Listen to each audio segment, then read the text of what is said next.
آپ حضرات سے التماس ہے کہ ایک مرتبہ سورہ حمد اور 3 مرتبہ سورہ توحید کی تلاوت فرما کر مرحوم سید علمدار علی ابن محمد ہاشم، مرحوم سید ذوالفقار علی ابن محمد ہاشم اور مرحوم سید محمد ہاشم ابن بند حسین کی ارواح کو ایصال فرما۔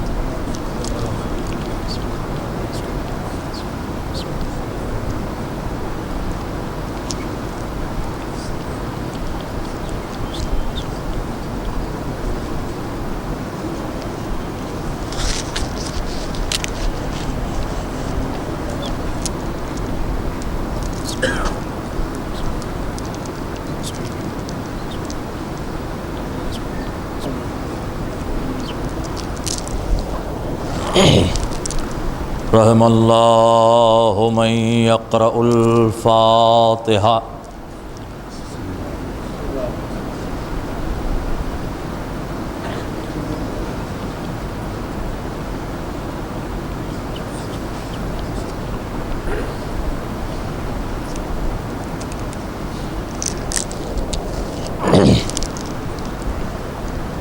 لا حول ولا قوة الا باللہ العلی العظیم۔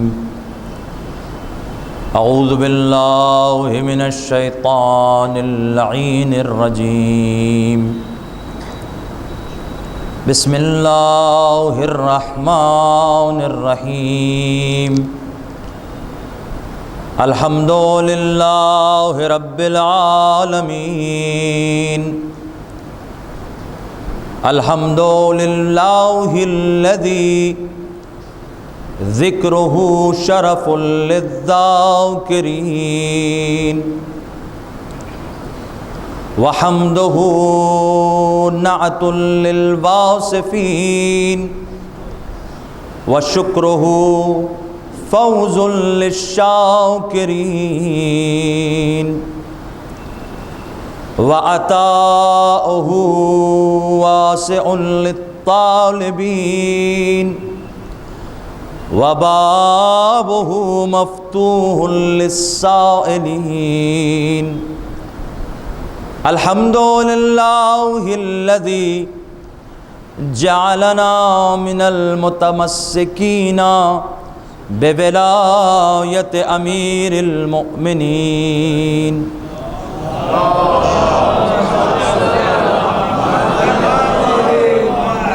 ثم الصلاة والسلام والتحیۃ والإکرام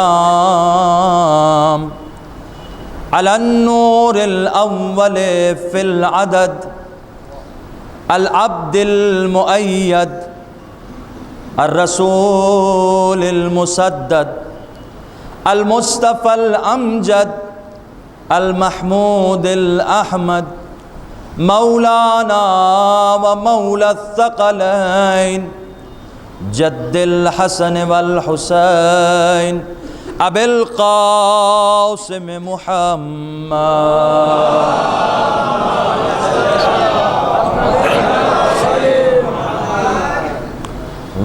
وعلى أهل بيته الطيبين الطاهرين المعصومين المظلومين المنتجبين المنتخبين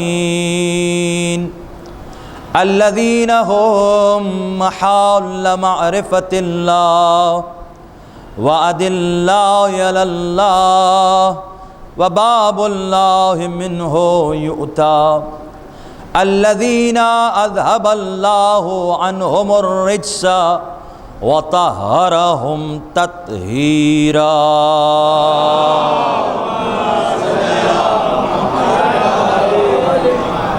ولعنة الله على أعدائهم وغاصب حقوقهم ومنكر فضائلهم ومصائبهم وعطشهم وولایتہم اجمعین۔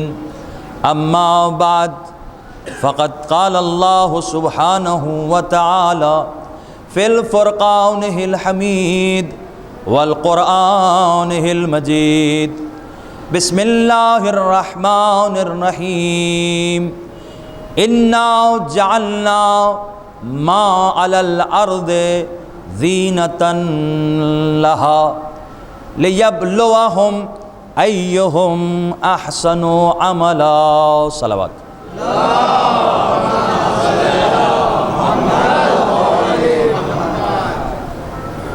عزیزان محترم، عاشقان اہل بیت اطہار، یہ ایک ایصال ثواب کی مجلس ہے.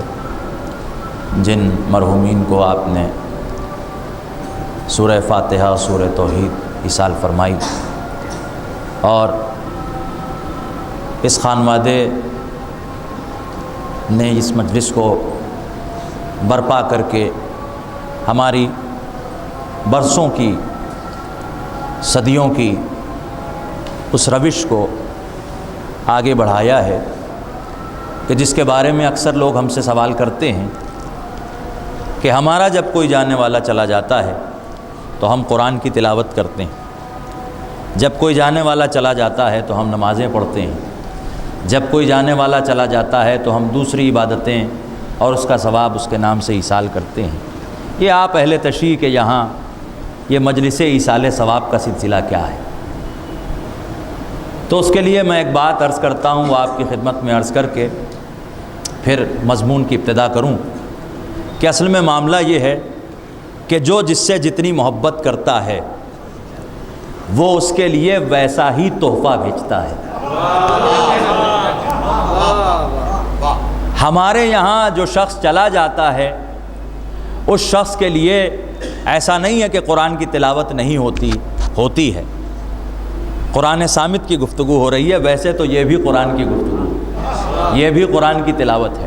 قرآن صامت بھی پڑھا جاتا ہے، نماز کا ثواب بھی ایصال کیا جاتا ہے، روزے بھی رکھوائے جاتے ہیں، حج بھی کروایا جاتا ہے، عمرہ بھی کروایا جاتا ہے، یتیم کی بھی مدد ہوتی ہے، بیوہ کی بھی مدد ہوتی ہے، تعلیم و تعلم کا سلسلہ بھی ہوتا ہے، دوسرے کار خیر بھی کیے جاتے ہیں. لیکن سب سے زیادہ اہتمام ہم مجلس کا اس لیے کرتے ہیں چونکہ مجلس کے اندر ذکر اہل بیت ہوتا ہے، اور جب ہم جانے والے کے لیے کوئی چیز ایصال کرنا چاہتے ہیں تو محبت کا تقاضا یہ ہے کہ ہم سب سے افضل تحفہ اس کو بھیجیں تاکہ وہ تحفہ پا کر خوش ہو جائے. جب ہم معصومین کی بارگاہ میں جا کے پوچھتے ہیں اے مولا قرآن کیا ہے، اس کی تلاوت کیا ہے، کہا اس کی تلاوت عبادت ہے. نماز کیا ہے، کہا عبادت ہے. روزہ کیا ہے، کہا عبادت ہے. حج کیا ہے، کہا عبادت ہے. عمرہ کیا ہے، کہا عبادت ہے. یتیم کی مدد کیا ہے، کہا عبادت ہے. مسکین کی مدد کیا ہے، کہا عبادت ہے. سارے امور تعلیم و تعلم کے، کار خیر کے، کہا سب عبادت ہے. تو اے معصوم، ہم کون سا ایسا عمل کریں کہ ہمارا جانے والا اس سے خوش ہو جائے اور اس کی وہاں کی زندگی بہتر ہو جائے؟ تو معصومین نے کہا نادان کیوں نہیں افضل العبادت بھیجتا؟ افضل العبادت ذکرنا اہل البیت.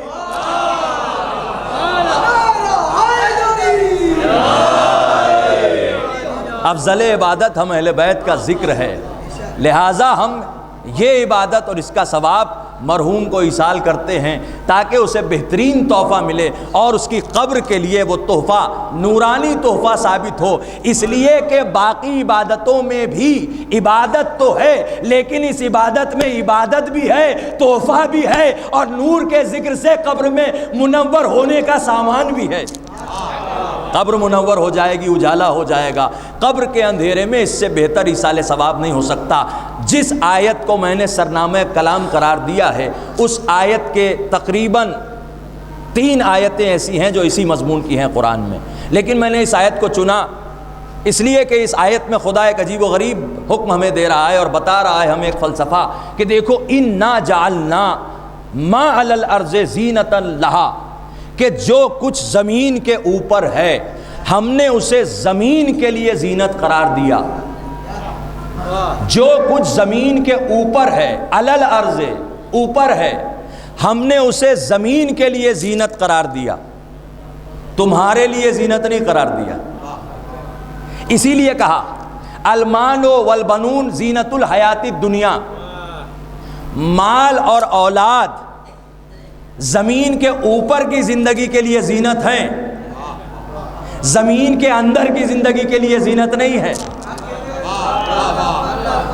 زمین کے اوپر کی زندگی کے لیے زینت ہیں، زمین کے اندر کی زندگی کے لیے زینت نہیں ہے۔ دیکھیے قرآن کا ایک ایک لفظ اس میں سمندر چھپا ہے معنی کا۔ اگر اللہ نے کہا علی الارض، on the earth, whatever is on the earth, it is for the beautification of earth, not human being. انسان کی زینت کے لیے نہیں ہے۔ یعنی اللہ یہ کہہ رہا ہے کہ اگر تم صاحب دولت ہو تو اترانا نہیں،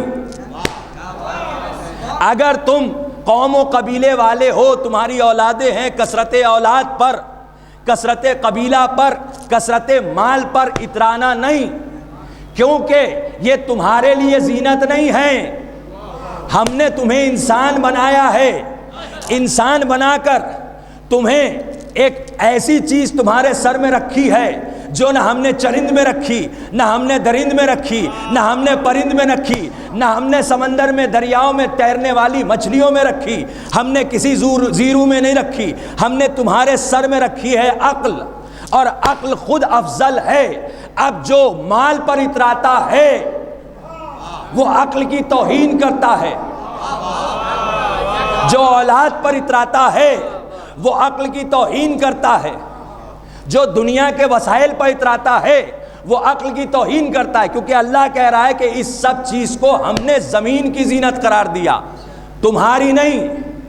تمہارے پاس عقل ہے تو تمہارے لیے چیزیں زینت نہیں ہے، نہ مال زینت، نہ اولاد زینت۔ اے معبود، پوری دنیا مال اور اولاد کے پیچھے بھاگ رہی ہے، کہاں جا رہے ہیں؟ کہاں؟ مال کمانے۔ کس کے لیے؟ کہا اولاد کے لیے ہے، مال اور اولاد، مال اور اولاد، مال اور اولاد۔ بمبئی میں ہی نہیں، دنیا کے کسی کونے میں چلے جائیے، مال کے لیے، اولاد کے لیے، مال کے لیے، اولاد کے لیے، مال کے لیے، اولاد کے لیے۔ اسی لیے معصومین نے ہم سے کہا کہ اگر تم قرآن پڑھتے ہو تو سب سے پہلے ہماری محبت کا تقاضا یہ ہے کہ آؤ اور زیارت میں کہو کہ مولا آپ پر سب کچھ قربان ہے، بے ابی انتم و امی، اولاد تو چھوڑ دو، ماں باپ بھی آپ پر قربان۔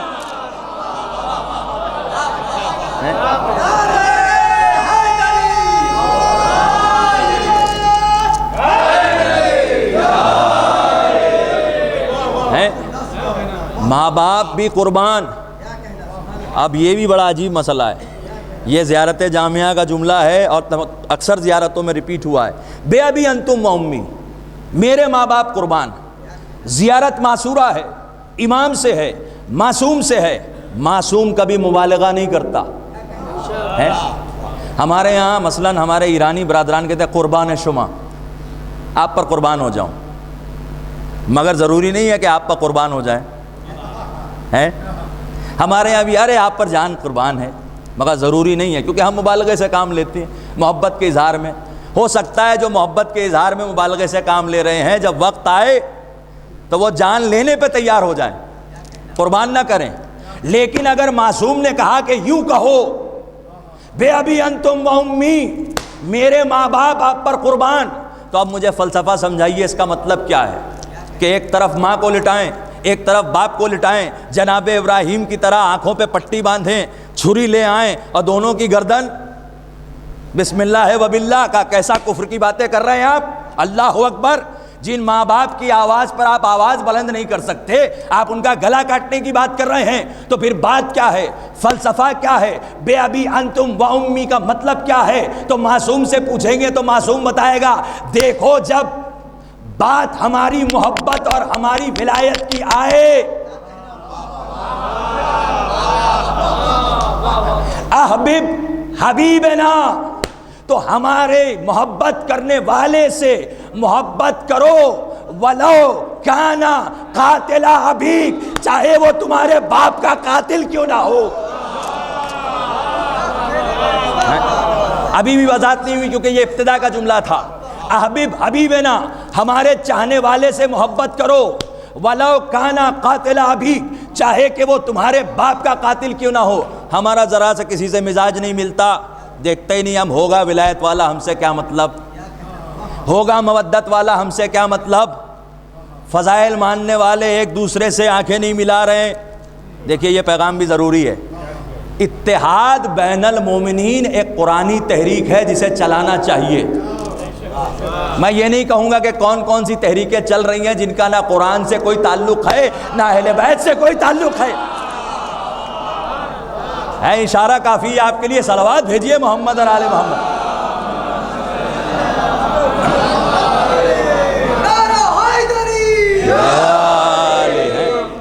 آپ ایمانداری سے مجھے بتائیے، باپ کے قاتل کی تو بات دور کی ہے، کسی نے زندگی میں ایک تماچا کسی کو لگا دیا ہو تو وہ زندگی بھر یاد رکھتا ہے مجھے تماچا لگایا تھا، سب ہو جائے گا، اس سے بات نہیں کروں گا.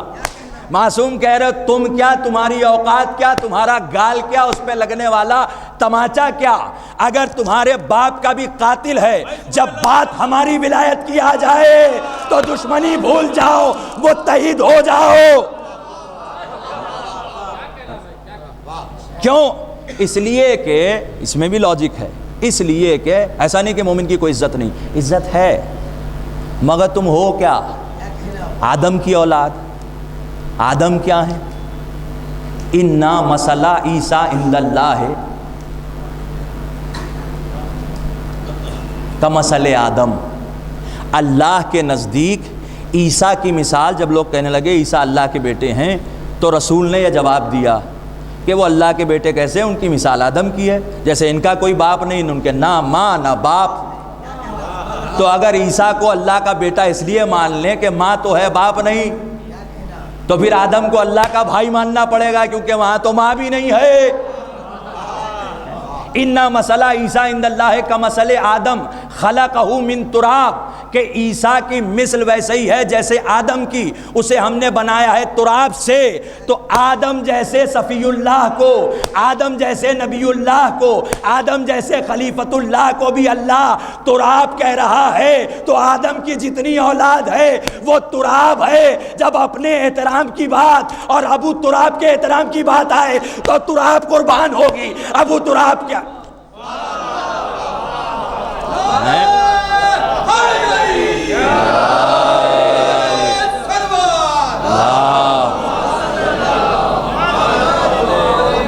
معصوم کا ایک بہت سمپل سا جملہ ہے اور اب تو ورلڈ وائڈ یہ فیمس ہو گیا ہے. لوگوں کو یہی پتہ نہیں کہ یہ سرکار کا جملہ ہے، معصومین کا جملہ ہے کہ اگر جان اور مال کی بات آئے تو کیا قربان کرو گے؟ جو یہ کہتے ہیں کہ نہیں بھائی جان تو دے دیں گے مال نہیں دیں گے، جب بات آتی ہے تو مال دے دیتے ہیں. اگر کنپٹی پر گن رکھی ہو، بندوق رکھی ہو تو مال دے دیتے ہیں. اس کا مطلب یہ کہ جان اور مال کا تقابل یہ ہوگا، اس کی قیمت یہ طے ہوگی کہ جب جان اور مال ایک ہی وقت میں دونوں بچانا ہے اور ایک ہی بچ سکتا ہے تو جان بچاؤ گے، مال نہیں بچاؤ گے، مال دے دو گے. اب معصوم ایک منزل آگے لے کر چلے کہ یہ تو دنیا والے کرتے ہیں. اب ہم تمہیں بتاتے ہیں کہ جب معاملہ جان اور مال کا نہیں بلکہ جان اور ایمان کا ہو، یعنی اپنا اور علی کا ہو، تو اپنے کو قربان کر دینا، علی کی ولایت کو بچا لینا.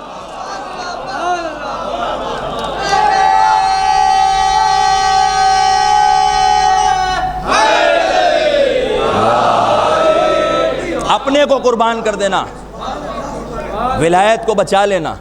بے ابی انتم و امی کیا مطلب؟ تو امام نے کہا آگے احبب حبیبنا ولو کانا قاتل ابیک، اور اس کے بعد کہا وَأَبْغِضْ،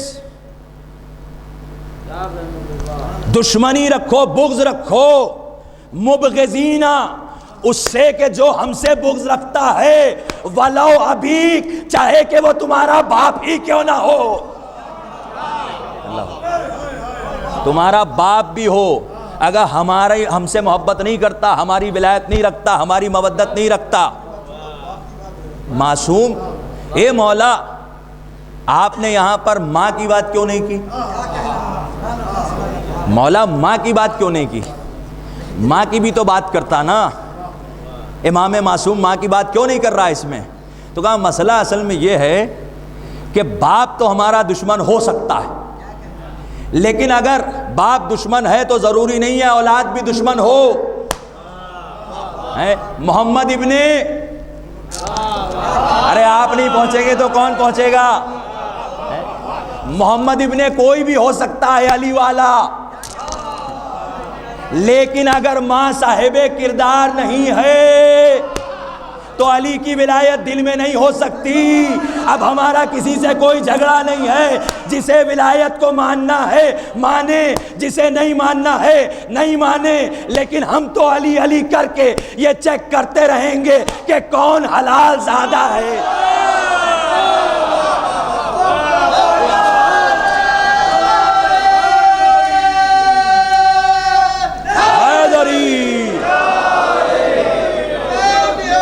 زندہ باد، زندہ باد، مردہ باد، مردہ باد، لعنت بے شمار۔ ہم یہ چیک کرتے رہیں گے، ہم معلوم کرتے رہیں گے، کیونکہ اور کوئی میزان نہیں ہے۔ اور امام نے کہا دیکھو ہمارے دشمن سے کبھی دوستی نہیں کرنا، تو ہم کیسے معلوم کریں بھائی کون دشمن ہے کون نہیں ہے؟ کیسے پتہ چلے؟ بھائی ایسا ہوتا ہے جو ہرے رنگ کا، جو بلو رنگ کا ہوتا ہے کوئی انسان، بھائی ہوتا ہی نہیں بلو رنگ کا کوئی انسان، کوئی ہوتا ہے؟ ہمارے یہاں عام بول چال میں استعمال ہوتا ہے ان کے رنگ ڈھنگ ٹھیک نہیں ہے۔ میں نے بڑا تلاش کیا، اردو جاننے والے ماشاءاللہ شعراء حضرات تشریف فرما ہیں، اور ہمارے بزرگ سب، ہمارے یہاں خدا کی قسم لوگ اردو بچانے کے لیے تحریکیں چلا رہے ہیں۔ میں نے یو کے میں مجلس کے دوران یہ کہا کہ آپ میں سے کچھ مومنین ایسے جو مجھے معلوم ہوا کہ آپ اردو بچانے کی تحریک چلا رہے ہیں۔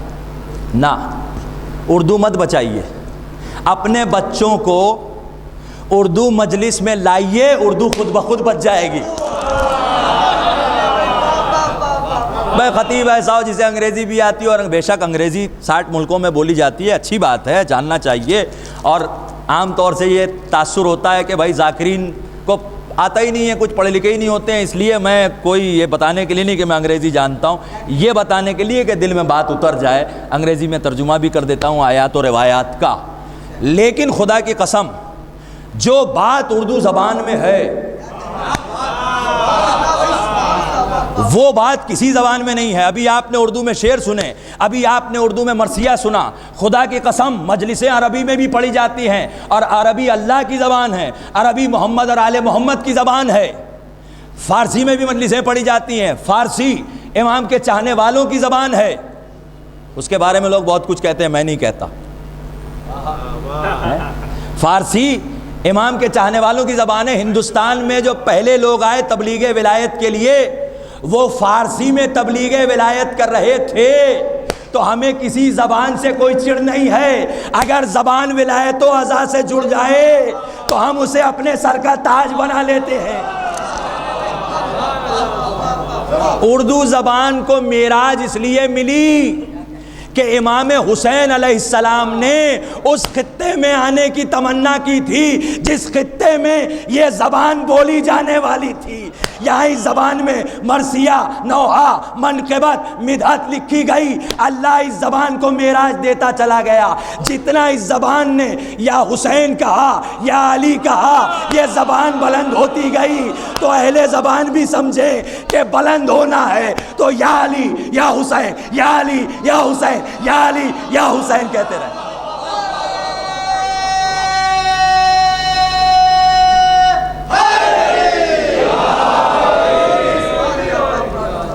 کا رنگ ڈھنگ ٹھیک نہیں ہے، ان کا رنگ ڈھنگ رنگ میں نے یہ آیت اس لیے چنی کہ آیت میں ابتدا میں جو آیت میں نے پیش کی اس میں اللہ نے کہا ہے کہ ہم نے زمین کی زینت ان چیزوں کو اس لیے بنایا جو کچھ زمین کے اوپر ہے، لِيَبْلُوَهُمْ أَيُّهُمْ أَحْسَنُ عَمَلًا، کہ ان میں سے سب سے اچھا عمل کرنے والا کون ہے۔ جانے والا مرحوم ہمارے لیے بڑے انتظامات کر جاتا ہے، یعنی ہم جو تحفہ اسے بھیجتے ہیں وہ تو بھیجتے ہی ہیں، لیکن جاتے جاتے کم سے کم وہ ہمیں ذکر اہل بیت کا تحفہ مجلس ایصال ثواب کی صورت میں دے جاتا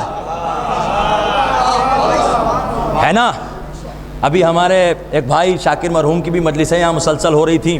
آج ہمارے عظیم صاحب کے والد صاحب، ان کے چچا اور غالباً ان کے دادا مرحوم کی ایصال ثواب کی مجلس ہے، اور جتنے مومنین ہیں اکثر مجالس کرتے رہتے ہیں۔ تو یہ جانے والا ایک تحفہ دے جاتا ہے، تو جانے والا جب تحفہ دے جاتا ہے تو اس آیت کو میں نے سرنامہ کلام اس لیے بنایا کہ احسن عمل ہے کیا؟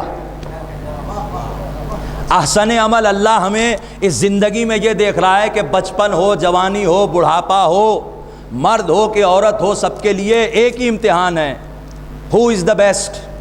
احسن عمل، احسن عمل، حسن عمل نہیں، احسن عمل. اللہ اکثر عمل کرنے کے لیے نہیں کہہ رہا ہے، کثرت سے عمل کرو نہیں کہہ رہا. کثرت سے نماز پڑھو، کثرت سے روزہ رکھو، کثرت سے حج کرو، کثرت سے یہ کرو، کثرت سے وہ کرو، اس لیے کہ کثرت کا اللہ قائل ہی نہیں ہے. اور کثرت مل کر لاکھ کثرت کرے ماہ رمضان میں نماز کی صورت میں، مگر اللہ قبول نہیں کرتا. اللہ کو احسن عمل چاہیے، اللہ کو احسن عمل چاہیے، اللہ کو احسن عمل چاہیے. اے معبود احسن عمل کیا ہے؟ کہا قرآن پڑھو. ہم نے قرآن میں تلاش کیا کہ احسن چیزیں کیا کیا ہیں، تو ہمیں ایک آیت ملی کہ مومنین اپنی صفات بتاتے ہوئے کہہ رہے ہیں صبغت اللہ، ہم اللہ کے رنگ میں ڈھلے ہوئے ہیں. یہاں دنیا کی بحثیں ہوتی ہیں، میری طرف سے تحفہ ان بحث کرنے والوں کو دے دیجئے کہ ہمیں اللہ کا رنگ بتاؤ. قرآن کی آیت ہے صبغت اللہ، ومن احسن من اللہ صبغہ، اور اللہ سے اچھا رنگ کس کا ہے؟ ہمارا رنگ، مومن کچھ کہہ رہے ہیں، کچھ عبادت گزار کہہ رہے ہیں کہ ہم میں اللہ کا رنگ ہے، ہمارا رنگ اللہ کا رنگ ہے. اور اللہ کے رنگ سے اچھا رنگ کس کا ہے؟ احسن رنگ کس کا ہے؟ تو یہ پتہ چل گیا قرآن کی آیت سے کہ اگر احسن عمل کرنا ہے تو اپنے رنگ کو احسن بنانا ہوگا. اور اللہ سے اچھا کسی کا رنگ نہیں ہے. مگر مسئلہ یہ ہے کہ آج تک تو ہم نے یہ سنا تھا کہ نہ اللہ کا رنگ ہوتا ہے، نہ اس کی بو ہوتی ہے، نہ اس کا ذائقہ ہوتا ہے، نہ اس کے بدن ہوتے ہیں، کچھ نہیں، نہ اس کا بدن ہوتا ہے، نہ اس کا چہرہ ہوتا ہے، نہ اس کے ہاتھ ہوتے ہیں. وہ مرکب ہے ہی نہیں، وہ بدن رکھتا ہی نہیں، وہ غیر مرئی ہے. حواس خمسہ میں جو نہ آئے اسے خدا کہتے ہیں. تو رنگ تو آنکھوں سے پہچانا جاتا ہے نا. ذرا بتائیے کہ یہ اللہ کا صبغہ کہاں ملے گا؟ ریسرچ کر کے بتائیے ہمیں. Where is the colour of Allah? صبغت اللہ. کچھ عابد ایسے ہیں جو کہتے ہیں we have the colour of Allah and what is better than, what is best than the colour of Allah سبحانہ و تعالی ونحن لہ عابدون. اور ہم تو اس کی عبادت کرنے والے ہیں، مگر ہمارا کلر اللہ کا کلر ہے. یا علی یا علی یا علی یا علی. جتنے بھی لوگ یہاں رنگ برنگے لباس پہنے ہیں سب کا کوئی کلر ہے نا. سفید، کالا، اورنج، پیلا، ہرا، جامنی، الگ الگ رنگ ہے نا. چلیے سب چھوڑ دیجئے، اللہ کی طرف سے جن چیزوں میں رنگ آیا انہیں دیکھ لیتے ہیں غور سے. تو بارش کا موسم ہے، اکثر آپ کو رینبو دکھائی دیتا ہے. کیا کہتے ہیں آپ اسے؟ دھنک ہے نا. کتنے رنگ ہیں اس میں؟ 7 رنگ ہیں. کمال کی بات ہے. سورہ حمد میں آیتیں بھی 7 ہیں. معصومین 14 ہیں، ان کے نام بھی 7 ہیں. اور اللہ کی طرف سے دھنک میں رنگ بھی 7 ہیں. لیکن یہ رنگ ہے کون سے؟ اورنج، ریڈ، یلو، گرین، بلو، انڈیگو، وائلٹ. یہ آپ نے کہا پتہ نہیں کون کون سے رنگ ہیں. میں نے بہت ڈھونڈا، اردو میں مجھے صرف بلو کے لیے نیلا ملا، لال کے لیے ہرا ملا، اورنج اورنج ہی ہے، نارنگی بھی کہتے ہیں اسے. میں نے بہت سوچا کہ یہ 7 رنگوں کا بھی کوئی نہ کوئی فلسفہ ہوگا. اگر اللہ نے قرآن میں یہ کہا ہے کہ کچھ لوگ ایسے ہیں جو یہ دعویٰ کرتے ہیں صبغت اللہ، our color is the color of اللہ، ہمارا رنگ اللہ کا رنگ ہے. یا علی، ابھی تک قوم تلاش کر رہی تھی کہ اللہ کے ہاتھ کہاں ہیں، ملے نہیں. اللہ کا چہرہ کہاں ہے، ملا نہیں. اب یہ دوسری مصیبت ہو گئی کہ اللہ کا رنگ بھی تلاش کرنا ہے. کہاں ہے بھائی صبغت اللہ؟ ومن احسن من صبغت اللہ. اور اللہ کے رنگ سے اچھا رنگ کون سا ہے؟ اللہ اکبر. اللہ کے رنگ سے اچھا رنگ کون سا ہے؟ معصوم کہتے ہیں کہ مومن کو پوری زندگی ابتدا سے انتہا تک اللہ کے رنگ میں گزارنی چاہیے، صبغت اللہ میں گزارنی چاہیے۔ اب جو لوگ یہ بحث کرتے ہیں، ارے یہ تو آج تک سنا نہیں تھا، میں چیلنج کرتا ہوں، یہ سنا تھا تو بتائیے۔ میں چھوٹا سا طالب علم ہوں، لیکن اگر آپ نے یہ کبھی سنا تھا تو مجھے بتائیے۔ ہیں ارے بہت کچھ ہے قرآن کی 6348 آیتوں میں اور ان کی تفسیر میں، پتہ نہیں ہمیں کیا کیا نہیں معلوم ہے۔ صلوات بھیجیے محمد اور آل محمد۔ جتنا پڑھتے جائیں گے اپنی جہالت کا اعتراف ہوتا جائے گا، اور محمد اور آل محمد کی عظمت کا اعتراف ہوتا جائے گا۔ یہ جملہ میں یوں ہی کہہ گیا نہیں، آگے ثابت ہوگا انشاءاللہ۔ اب کلر آف اللہ کیا ہے؟ چلیے تیزی سے چلتے ہیں آگے۔ واٹ از کلر آف اللہ؟ نہیں پتا۔ اللہ کی بنائی ہوئی ہمیں اس کائنات میں کلر والی جو چیزیں دکھی، اس میں سے جس میں سب سے زیادہ رنگ ملے وہ یہ ہے رینبو، 7 کلر مل گئے اس میں، 7 رنگ۔ چلو بقیہ رنگ کی تفسیر تو ہمیں معلوم نہیں، کوئی آیت نہیں ملتی، کوئی روایت نہیں ملتی۔ 2 رنگوں کی تفسیر ملتی ہے، کون سی؟ ارے آپ نہیں جانیں گے تو کون جانے گا؟ ایک سرخ رنگ اور ایک ہرا رنگ، گرین اینڈ ریڈ۔ کمال یہ ہے کہ اس زمین پر جو آپ نے بچپن میں یا کسی بھی تعلیمی ادارے میں جو سائیکل آف لائف پڑھا ہوگا، اس کی ابتدا گرین رنگ سے ہوتی ہے اور اس کا اینڈ ریڈ کلر پر ہوتا ہے۔ کہا وہ کیسے؟ میں نے کہا کہ بھائی زمین پر گھاس اگتی ہے، ہربز ہوتے ہیں جسے ہم سبزہ کہتے ہیں، وہ کھاتے ہیں جاندار۔ ان جاندار کو کارنیورس اینیملز کھاتے ہیں، اور ہم انسان ایسے ہیں کہ جو دونوں کو کھا جاتے ہیں۔ اور اس کو کھانے کے بعد ہمارے بدن میں بنتا کیا ہے؟ کا خون۔ اس کا رنگ کیا ہوتا ہے؟ کا سرخ۔ اے معبود، اس زمین پر جو کچھ تو نے رکھا اس کی زینت کے لیے، اس کی ابتدا ہرے رنگ سے ہوئی اور اس کا خاتمہ لال رنگ پر ہوا۔ یہ بتا کہ ہرا رنگ کیا ہے اور لال رنگ کیا ہے؟ معبود نے کہا بس اتنا سمجھ لو کہ ہرا رنگ حسن کا ہے، لال رنگ حسین کا ہے۔ زندگی کی ابتدا حسن ہے، انتہا حسین ہے۔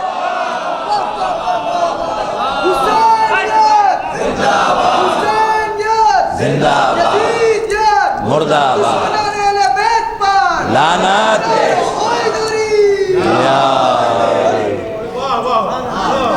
Beginning of life green, end of life red. آپ کو سمجھ میں آیا؟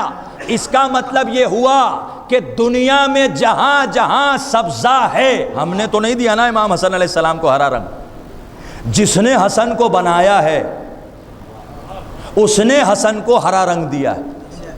جس نے مولا حسین کو بنایا ہے اس نے مولا حسین سے سرخ رنگ منسوب کیا ہے نا؟ تو ہرا رنگ بھی اس کی طرف سے، سرخ رنگ بھی اس کی طرف سے۔ اس کا مطلب جتنے جتنے ذی روح زمین پر موجود ہیں، اور خاص طور سے وہ انسان جو عقل رکھتے ہیں، جن کے بدن میں لال خون ہے، جن کا خون سفید نہیں ہوا ہے۔ بھائی اردو آپ نہیں سمجھیں گے تو کون سمجھے گا؟ جن کے بدن میں لال خون ہے، ان کا خون سفید نہیں ہوا ہے، ان سب پر امام حسن علیہ السلام کا صدقہ ہے۔ اب شیعوں سے نہ پوچھو کہ حسن کا دسترخوان کیوں کرتے ہو، تم بتاؤ کہ تم کیوں نہیں کرتے ہو۔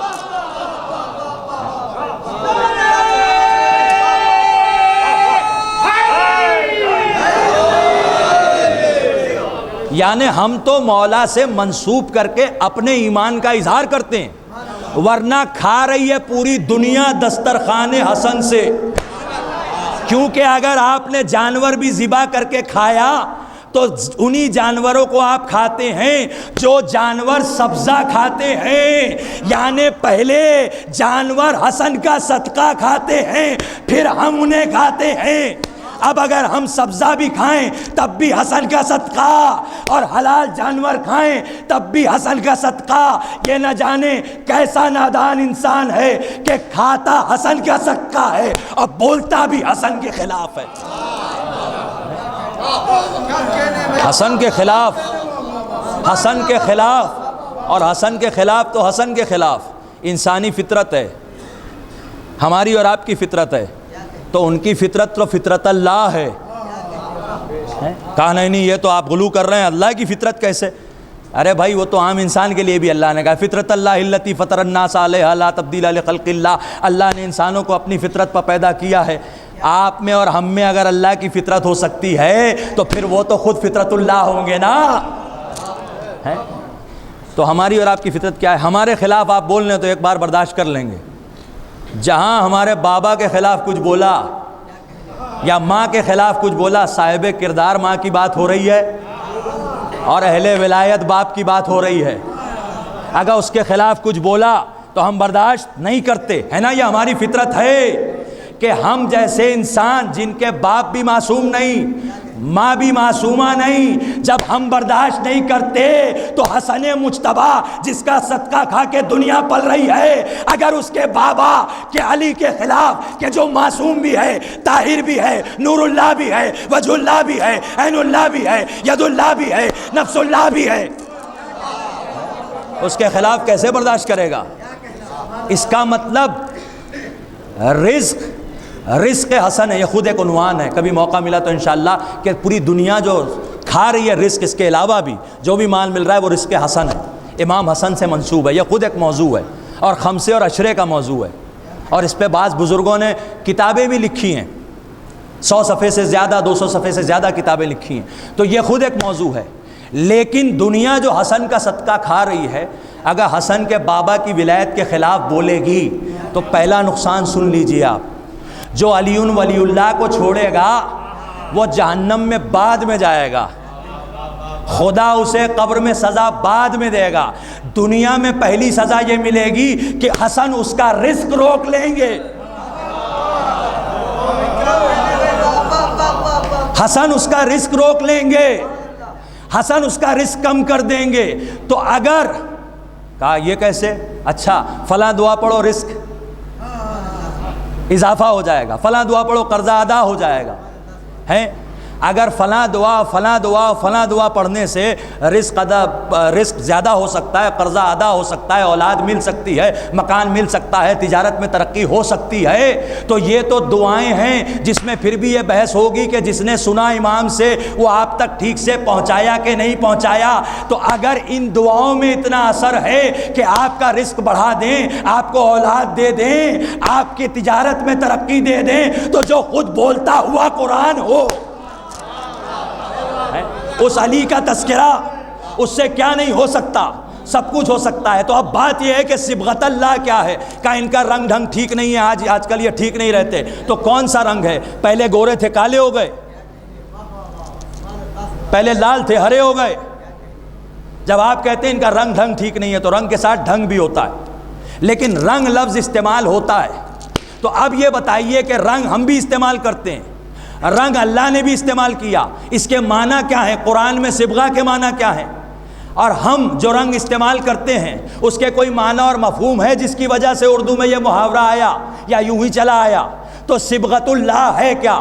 اب قرآن کے معنی کوئی بھی بیان نہیں کر سکتا، اگر کوئی بیان بھی کرے گا، مثلا میں کہوں مجھے عربی آتی ہے میں بتاتا ہوں، یا کوئی مفسر قرآن کہے کہ میں بتاتا ہوں، تو وہ اگر بیان بھی کر دے گا تو تلوار لٹک رہی ہے سرکار کی طرف سے، من فسر القرآن برایہ فلیتبوأ مقعدہ من النار، جس نے قرآن کی تفسیر اپنی مرضی سے کی اس کا ٹھکانہ جہنم ہوگا۔ تو اب اللہ کا رنگ کوئی بتا نہیں سکتا، جو اللہ کو بہت قریب سے دیکھ چکا ہو، بہت نزدیک سے جس نے اللہ کو دیکھا ہو، وہی بتا سکتا ہے کہ اللہ کا کلر کیا ہے، صبغت اللہ کیا ہے، اللہ کا رنگ کیا ہے۔ ہم نے پوری دنیا میں تلاش کیا کہ کوئی ایسا ملے جس نے اللہ کو دیکھا ہو، کوئی نہیں ملا۔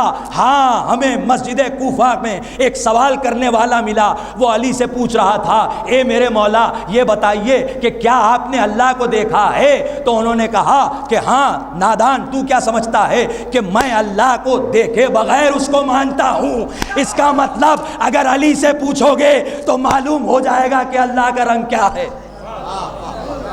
ہم نے پوچھا مولا رنگ کیا ہے اللہ کا؟ کہا دیکھو اللہ تمہاری ہماری طرح مخلوق نہیں ہے، تمہاری ہماری طرح مخلوق نہیں ہے کہ اس کا کوئی کلر ہو، اس کا کوئی رنگ ہو، اس کی کوئی سکن ہو، اور سکن ہوگی تب رنگ ہوگا نا، وجود ہماری طرح ہوگا تب رنگ ہوگا، شے ہوگی تب رنگ ہوگا نا۔ جو شے کا خالق ہے اس میں وہ شے ہے ہی نہیں تو رنگ کہاں سے آیا؟ کہا مولا رنگ کیا ہے؟ تو سنیں اہل ولایت اور فخر کریں کہ ہم علی ولی اللہ کہتے ہیں۔ بحثیں چھوڑیں، فخر کرنا شروع کریں، سجدے کرنا شروع کریں، علی علی کرتے ہوئے شکر خدا کرنا شروع کریں۔ کیوں؟ کیونکہ معصوم نے ارشاد فرمایا صبغت اللہ ہے ولایت امیر المومنین یوم المیثاق، کہ اللہ کا رنگ علی کی ولایت ہے جو مومن پر ازل سے چڑھایا گیا ہے۔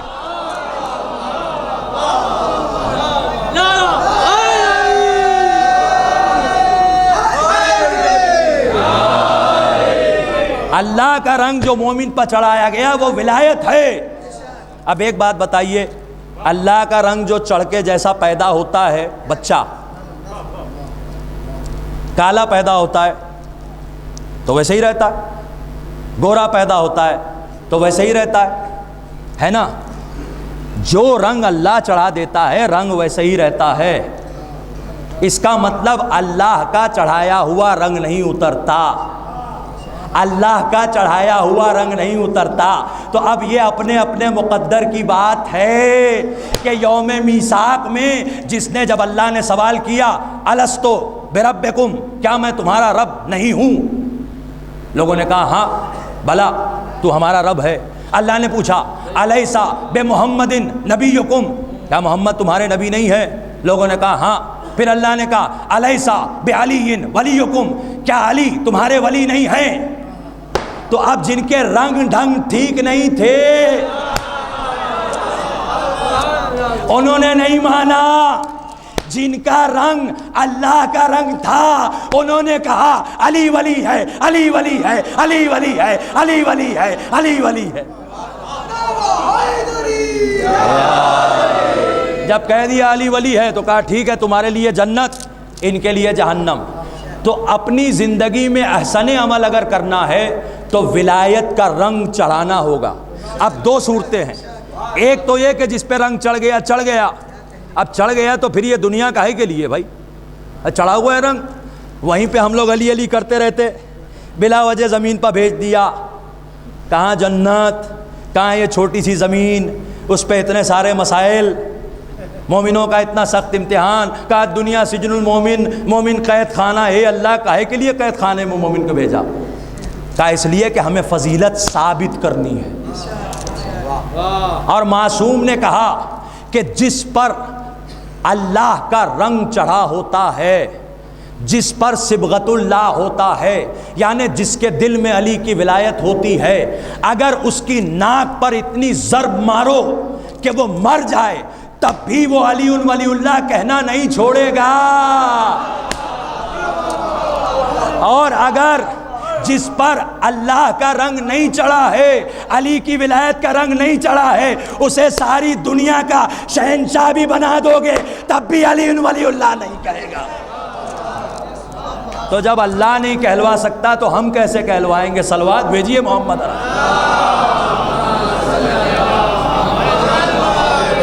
ہم نہیں، ٹھیک ہے۔ اس کے بعد اللہ یہ کہتا ہے کہ دیکھو تم لوگ جھگڑے کرتے ہو آپس میں، ہمیں اگر احسن عمل دیکھنے کے لیے، فضیلت ثابت کرنے کے لیے بھیجا ہے تو یہ بتائیے کہ ہماری اتنی زندگی گزر گئی، کچھ فضیلت ملی؟ کس لیول پہ ملی؟ بھائی دیکھیے ہر امتحان کا رزلٹ ہوتا ہے نا. 5th کلاس میں آیا 75%، ہاں ڈسٹنکشن ہے جناب، واہ. اور محنت کی 10th میں 90%، ماشاء اللہ ڈسٹنکشن میں بھی بہت آگے. اس کے آگے جناب اور آگے میرٹ لسٹ میں نمبر 1 آ گئے، اول نمبر آ گئے. کیا کہنے، سبحان اللہ. تو ایک رزلٹ ہوتا ہے نا، معلوم ہوتا ہے کہاں پہنچے. یہ بتائیے کہاں پہنچے؟ کہاں پہنچے؟ اتنی نمازیں پڑھی کہاں پہنچے؟ اتنی آیتیں پڑھی کہاں پہنچے؟ اتنی کتابیں پڑھی کہاں پہنچے؟ اتنی حدیثیں پڑھی کہاں پہنچے؟ پتہ کیسے چلے؟ پتہ کیسے چلے؟ پتہ کیسے چلے؟ کوئی میزان تو بتائیں. تو معصوم نے میزان بتایا کہ ہر انسان کا معیار، ہر انسان کا معیار ہماری معرفت کے مطابق ہے. جتنی معرفت ہے اتنا معیار بلند ہے. نہ دولت سے معیار ہے، نہ اولاد سے معیار ہے، نہ شہرت سے معیار ہے، نہ مخالفت سے معیار ہے کہ فلاں بڑا مشہور ہے تو کیا کہنے ان سے بڑا کوئی نہیں، اور فلاں بڑا بدنام ہے تو کیا کہنے. جناب بیسم دیکھیے بہت آسان ہے، میں یہاں سے پڑھ رہا ہوں، آپ ماشاءاللہ سن رہے ہیں، حوصلہ بڑھانے کے لیے نعرے بھی لگا رہے ہیں. ہماری جانیں قربان ہو اس میسم پر کہ سب منہ کھول کر سن رہے ہیں، نہ کوئی نعرہ لگانے والا، نہ کوئی واہ واہ کہنے والا، نہ کوئی سبحان اللہ کہنے والا. اپنے علاقے کا ایسا بدنام کیا ہوا شخص، اللہ کی نظر میں اتنی عزت کہ 14 صدیاں ہو گئیں، کوئی شاعر نہیں ہوتا جو میسم کا تذکرہ نہ کرے، کوئی خطیب نہیں ہوتا کہ جو میسم کی بات نہ کرے. ایک شخص نے ایک مرتبہ دار پر علی کا ذکر کیا تو اللہ نے کہا اب قیامت تک میں ہر مومن کی زبان سے اس کا ذکر کرواؤں گا.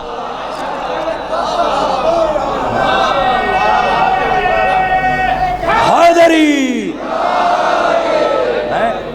دیکھیے میں یہ اس لیے کہہ رہا ہوں کہ ایک ڈر پیدا ہوتا ہے بدنام ہو جائیں گے. اگر ہمارے اور آپ کے ایسے ڈرپوک شیعہ ہوتے تو آج بمبئی میں عزاداری ہوتی ہی نہیں.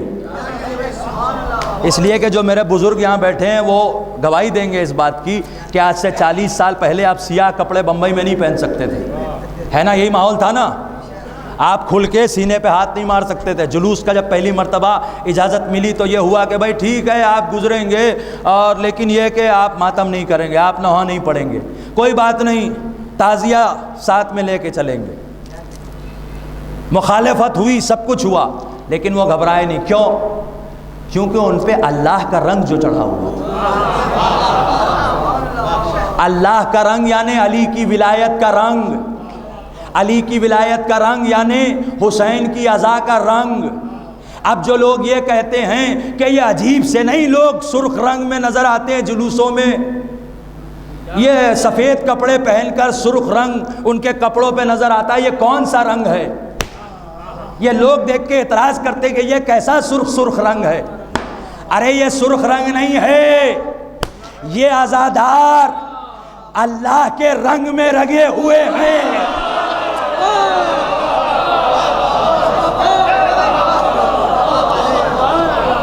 ارے کہا کیا آپ تو غلو کی بھی آگے حد انتہا کر دیتے ہیں. مطلب آپ اہل بیت کی تو بات چھوڑیے، عزادار کو کہہ رہے ہیں اللہ کے رنگ میں رنگا ہے. ارے بھائی ہم کیا کہہ رہے ہیں؟ قرآن کہہ رہا ہے صبغۃ اللہ، ومن احسن من اللہ صبغہ، اللہ سے اچھا رنگ کس کا ہے؟ نحن لہ عابدون، ہم صرف اس کی عبادت کرتے ہیں. عزاداری عبادت ہے. اچھا چلیے دوسری دلیل سن لیجئے. یہ جو سرخ رنگ ہے، یہ سرخ رنگ ویسے بھی اللہ کا رنگ ہے. کیسے؟ کا امام حسین ابا عبداللہ، امام حسین خلیفۃ رسول اللہ، مولا علی کے بعد امام حسن کے بعد ہے نا. امام حسین کا حجت اللہ، امام حسین کا نور اللہ، امام حسین کا بابا کی طرح ید اللہ، امام حسین کا بابا کی طرح عین اللہ، امام حسین کا بابا کی طرح عذر اللہ، امام حسین کا بابا کی طرح لسان اللہ. ایک لقب امام حسین کا اور ہے جو آپ زیارت میں پڑھتے ہیں، السلام علیکہ یا سار اللہ، اے اللہ کے خون آپ پر سلام ہو.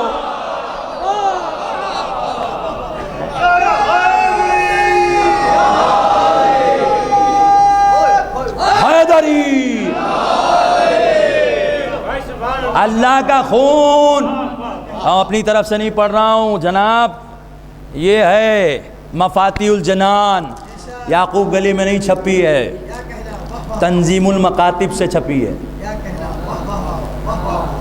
ترجمہ میں نے نہیں کیا ہے، ترجمہ انہوں نے کیا ہے کہ جنہیں سب مانتے ہیں.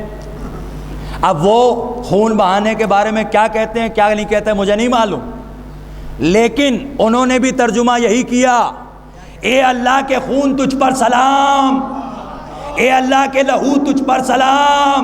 میں یہ پوچھتا ہوں کہ لہو کے لیے رگیں ہونا ضروری ہے، لہو کے لیے نفس ہونا ضروری ہے، لہو کے لیے بدن ہونا ضروری ہے، لہو کے لیے ہاتھ ہونا ضروری ہے، لہو کے لیے وجود ہونا ضروری ہے نا؟ تو اللہ کا لہو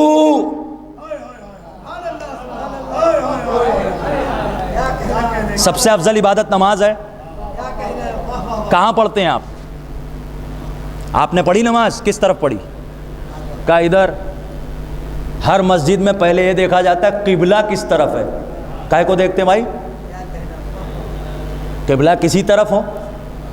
اینما تولوا فثم وجہ اللہ، یہاں آیت لکھی ہوئی ہے، جہاں نظر اٹھاؤ اللہ ہے. آپ خود بتا دیں کہ آپ کا عقیدہ نہیں اللہ ہر جگہ ہے. اللہ ہر جگہ ہے کہ نہیں ہے؟ نا ہر جگہ. تو کبھی مغرب میں پڑھ لیجئے، کبھی شمال میں پڑھ لیجئے، کبھی جنوب میں پڑھ لیجئے، کبھی کھڑے ہو کے سیدھا پڑھ لیجئے آسمان کی طرف منہ کر کے، کبھی سر کے بل کھڑے ہو کے پڑھ لیجئے. ہر ڈائریکشن میں 360 ڈگری اوپر نیچے پڑھ لیجئے نماز، کہ اب ہمیں اطمینان ہو گیا کہ اللہ تک ہم ضرور پہنچے، کیونکہ ہر ڈائریکشن میں نماز پڑھ چکے ہیں. یہ لیجئے کہ آپ پاگل ہو گئے ہیں، آپ کیسی باتیں کرتے ہیں؟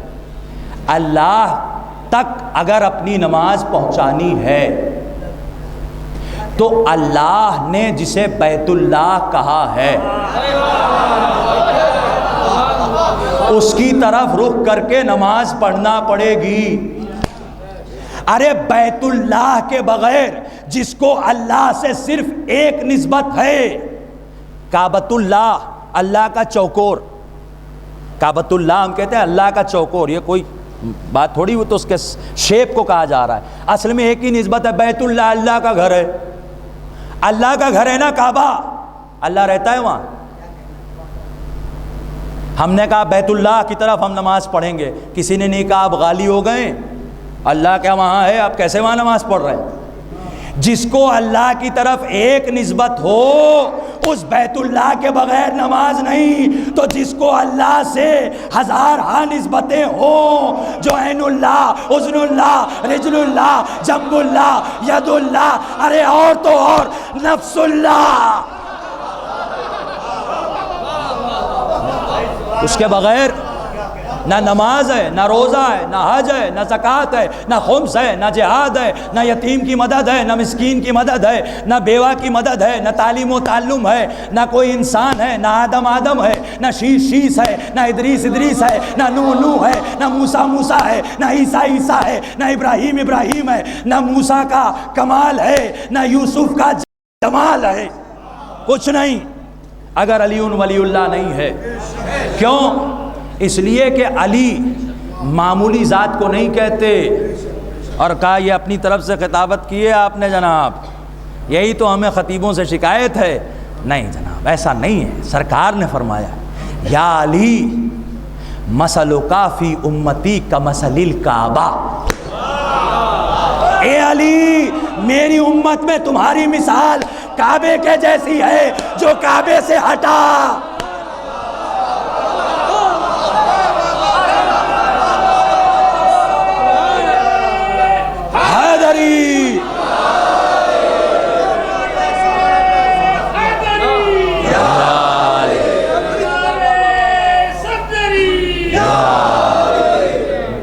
کعبہ صرف اللہ کا گھر ہے، مگر علی دیکھیے اب بیت ہے تو علماء نے لکھا ہے بیت اس کو کہتے ہیں جس میں کم از کم کوئی 3 دن رہے.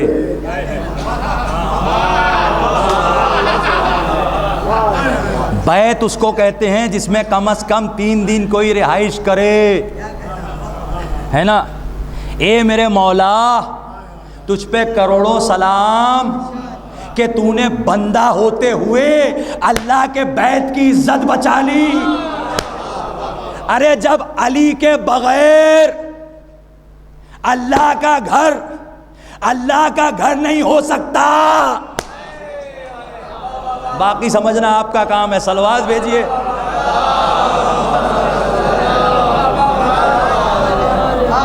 کیوں؟ نور کا تیرا رجب کو جو اشارہ ہوگا، نور کا تیرا رجب کو جو اشارہ ہوگا، چاند کی طرح یہ کعبہ بھی دوبارہ ہوگا. نور کا تیرا رجب کو جو اشارہ ہوگا، چاند کی طرح یہ کعبہ بھی دوبارہ ہوگا. خود اتر کر نہیں آ سکتا خدائے اکبر، اس لیے کعبے میں حیدر کو اتارا.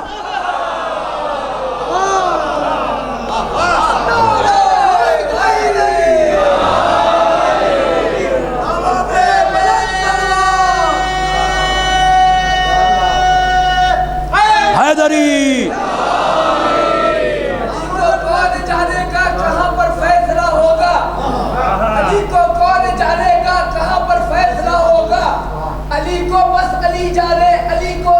ہوگا. اور نمازوں میں علی آئے تو کہتے ہو کہ باطل ہے، علی کعبے میں آیا ہے، پتہ کعبے کا کیا ہوگا. حیدری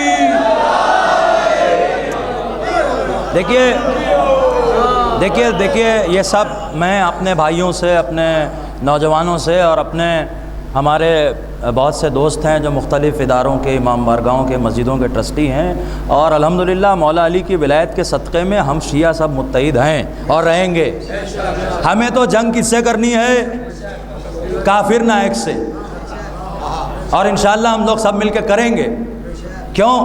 اگر ہمارے ہوتے ہوئے یزید کا وکیل بمبئی شہر میں آزاد گھوم رہا ہے،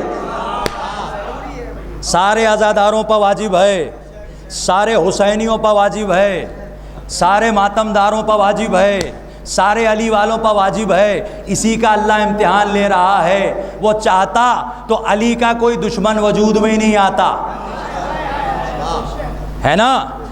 اس نے علی کے دشمن کو بنایا یہ دیکھنے کے لیے کہ اب علی والے اسے اپنی دلیل سے کیسے ذلیل کرتے ہیں.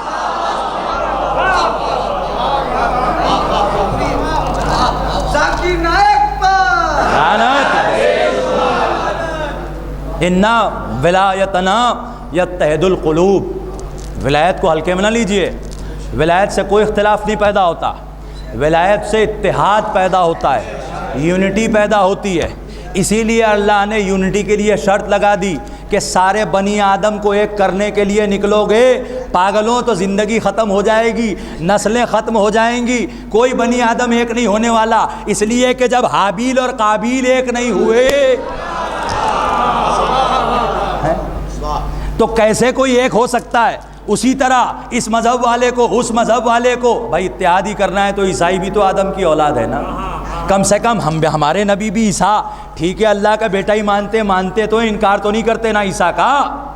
ہمارے نبی بھی موسیٰ کلیم اللہ کو مانتے تو ہیں، بھلے اللہ کا بیٹا کہتے ہیں، آزر کو اللہ کا بیٹا ان کو مانتے ہیں، اور جناب موسیٰ کو بھی اللہ کا نمائندہ مانتے ہوئے اللہ کا بیٹا کہتے ہیں. ٹھیک ہے چلیے کوئی بات نہیں، مانتے تو انکار تو نہیں کرتے، ان سے بھی اتحاد کر لیجیے. کہا نہیں یہودی ہیں. کیوں بھائی یہودیوں سے کیا مسئلہ ہے؟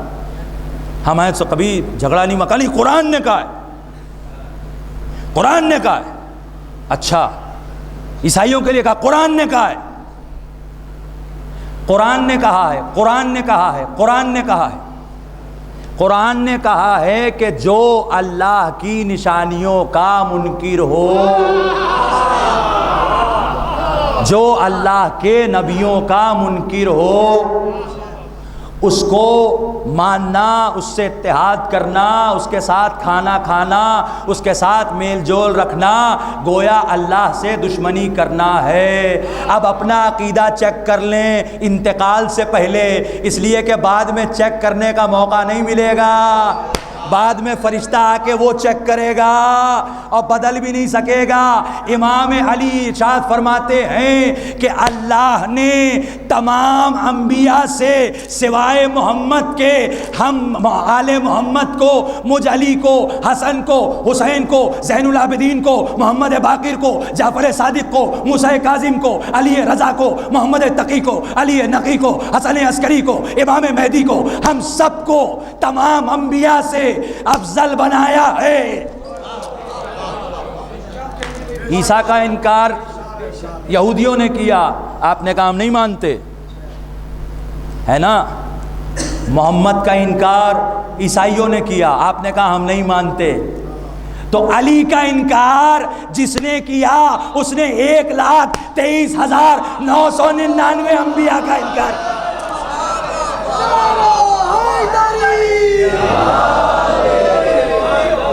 سامنے کی دلیل ہے نا بھائی، کوئی مشکل بات تو نہیں ہے۔ اب آئیے قرآن سے پوچھیں، قرآن تو بتا کیا کریں؟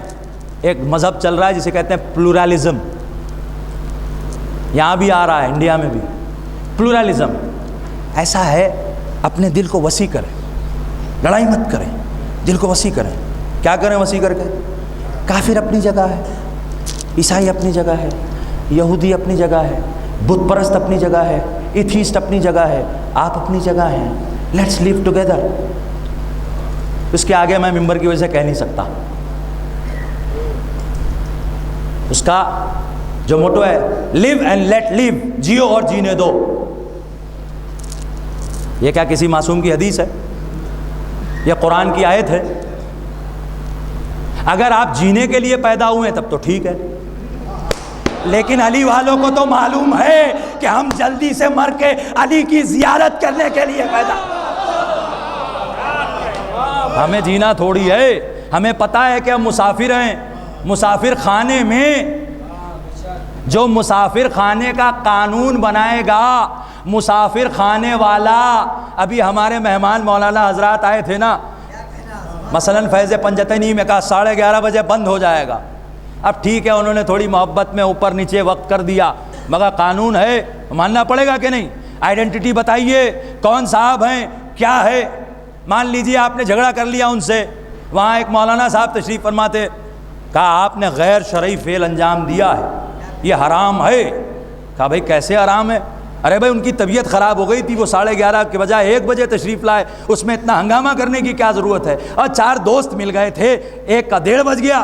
کہا نہیں، شرع نے یہ کہا ہے کہ وقف کے قانون میں یہ ہے کہ جو وقف کا انتظام دیکھتے ہوں وہ جو قانون بنائیں آپ کو اس کی پابندی کرنا پڑے گی۔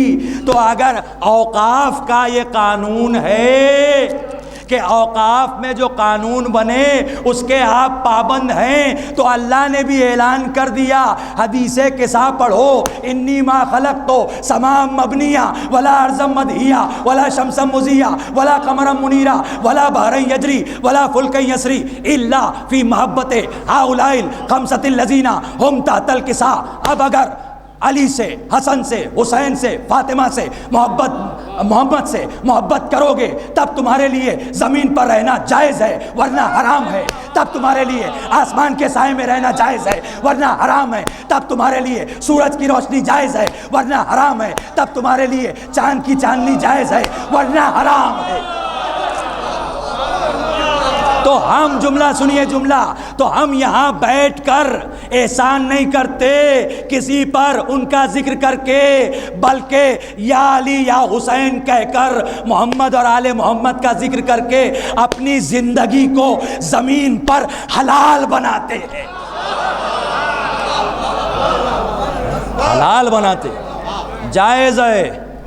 ارے دنیا میں رہنا ان کے بغیر جائز نہیں ہے، تو جب دنیا میں آئیں گے نہیں تو عبادت کریں گے کیسے؟ ہیں غصبی جگہ پہ عبادت جائز نہیں ہے، یہ بھی شریعت ہے نا؟ جس رخ سے سوچیے علی علی ہوگا، جس رخ سے سوچیے علی ولی اللہ ہوگا۔ خدا کی قسم یہ قانون ہے، اسی لیے ہمارے یہاں تاکید حدیث قصہ پڑھو۔ دیکھیے ایک تحریک یہ بھی ہے، حدیث قصہ ٹھیک ہے بچے کے توجہ سے نہیں پڑھتے، اور ہمارے یہاں بھی میری گزارش ہے اپنے نوجوانوں سے، بزرگ مجھ سے بہتر جانتے ہیں کہ حدیث قصہ پڑھی جا رہی ہو، ہمارے سلمان صاحب بیٹھے ہیں، یہ زینبیہ میں حدیث قصہ کا پروگرام کرتے ہیں، میری گزارش ہے کہ آپ حضرات اگر علاقے میں ہوں تو ضرور تشریف لے جائیں، اور اگر حدیث قصہ ہو رہی ہے تو باہر نہ رہیں، اس لیے کہ عقیدہ عملی طور پہ دکھائی دینا چاہیے، اور ورنہ پھر مجھے 4 مصرے کہنے دیجئے، 4 مصرے کہنے دیجئے حدیث قصہ کے بارے میں، جو آپ کے لیے نہیں ہے، مگر آپ ضرور شرکت کیجئے اس میں، اور جہاں حدیث قصہ نہیں ہوتی وہاں حدیث قصہ اس کی بڑی برکتیں ہیں۔ ورد رد بلا نہیں کرتا، حرز رد بلا نہیں پڑھتا، سنیے آپ حضرات، سننے کے بعد انشاءاللہ آپ اپنے والدہ کے لیے ضرور دعا کیجئے گا۔ حرز رد بلا نہیں پڑھتا، صحف تطہیر کا نہیں پڑھتا، حرز رد بلا نہیں پڑھتا، صحف تطہیر کا نہیں پڑھتا، جس کی ماں نے خیانتیں کی ہیں وہ حدیث قصہ نہیں پڑھتا۔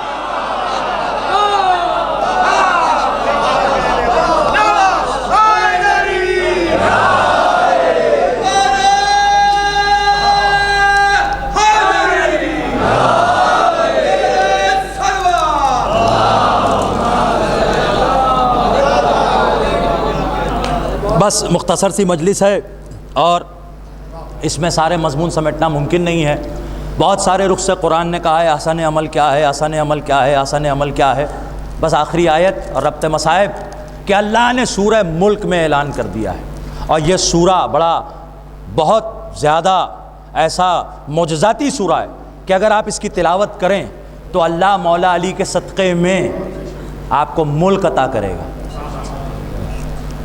ایک بہت خوبصورت زمین تھی ہمارے ایک بھائی کی، اس میں علی بولتے ہیں ردیف تھی، تو اس میں مجھے 2 شعر یاد آ گئے، وہ سن لیجئے آپ، ایک صلوات بھیجیے محمد اور آل محمد۔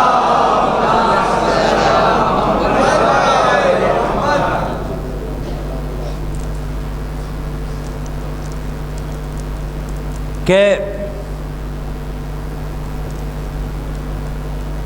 اس لیے بخشی خداوند نے ان کو جاگیر، اس لیے بخشی خداوند نے ان کو جاگیر، کیونکہ ہر وقت سلیمان علی بولتے ہیں۔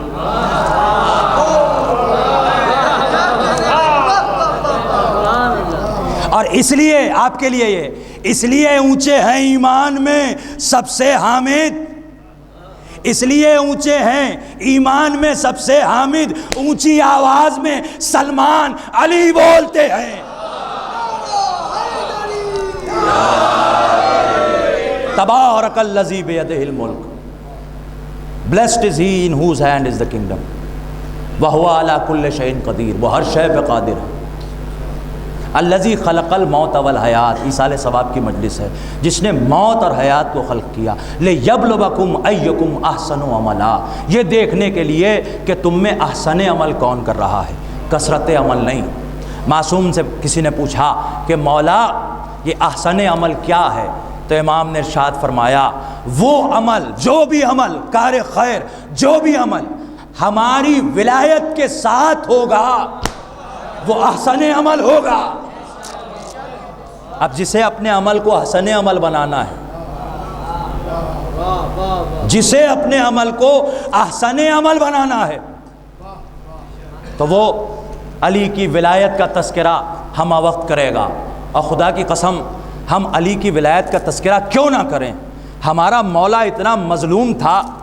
آج میری گزارش ہے اپنے تمام ان لوگوں سے جو قوم کے ذمہ دار ہیں کہ آپ علی کے فضائل کی مجلسیں برپا کروائیے، اس لیے کہ آخر الزمان ہے، آخر الزمان میں ایمان کو خطرہ ہے، کل ایمان کا تذکرہ برپا کروائیے، کیونکہ 70,000 ممبروں سے جو علی کے خلاف بولا گیا تھا ابھی تک وہ تحریریں مٹی نہیں ہیں، اور آخری زمانہ آ گیا ہے، ہر جگہ علی علی ہو، ہر مسجد میں علی علی ہو، ہر ممبر پر علی علی ہو، ہر مصلی پر علی علی ہو، ہر محراب میں علی علی ہو،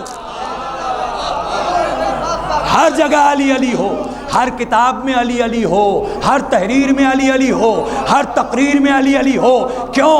کیونکہ دنیا کی سب سے بڑی کتاب کی 6348 آیتیں ابھی علی کے دشمن سے پوچھ رہی ہیں کہ جب ہر آیت میں علی ہے تو پھر تو انکار کر کے مسلمان کیسے ہے؟ کیسے مسلمان؟ خدا کی قسم میرا مولا حسین اور کسی وجہ سے کربلا نہیں آیا تھا، اسی وجہ سے آیا تھا۔ بے شک نماز حسین کے ذوالجناح کے سموں کی خاک کے صدقے میں بچ گئی،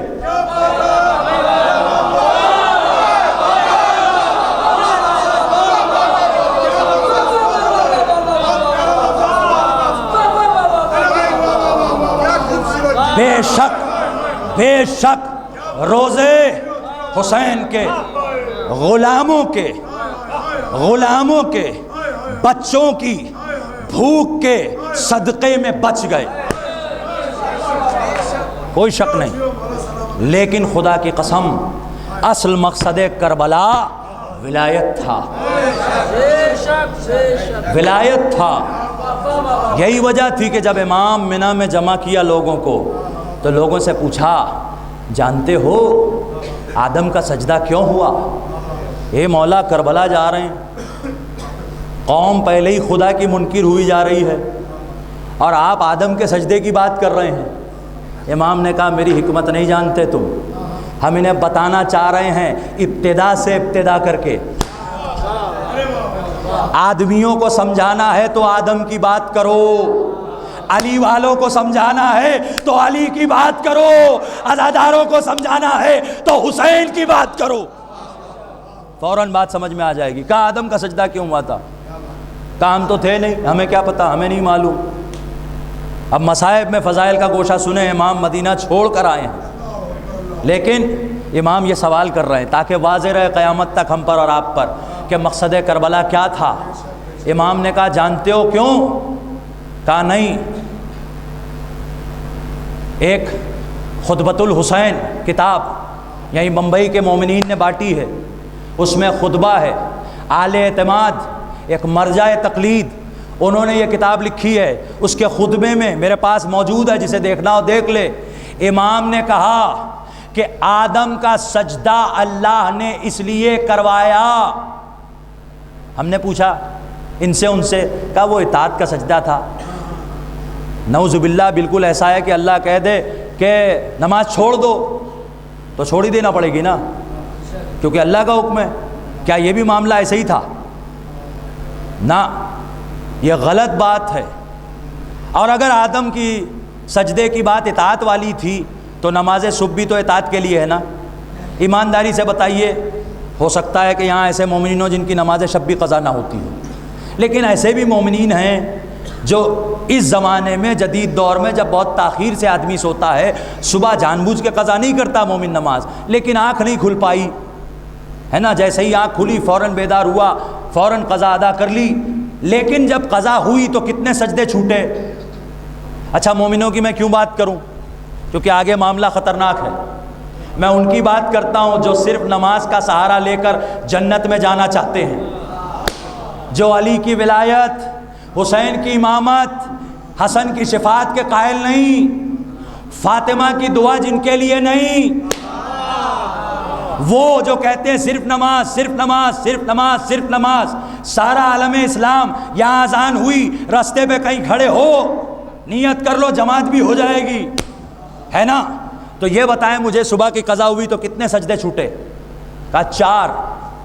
تو پھر اب چھوڑ دیجئے زندگی بھر کے لیے نماز۔ کہا کیوں؟ میں نے کہا قرآن میں اصول بن گیا، شیطان نے، ابلیس نے، عزازیل نے ایک سجدہ چھوڑا تھا، اور سجدہ بھی عبادت کا تھا اور سجدہ بھی اطاعت کا تھا، تو جب ایک سجدہ چھوڑنے پر وہ شیطان ہو سکتا ہے تو اس میں 3 اور ملا دیں تو آپ شیطان کے باپ ہو سکتے ہیں۔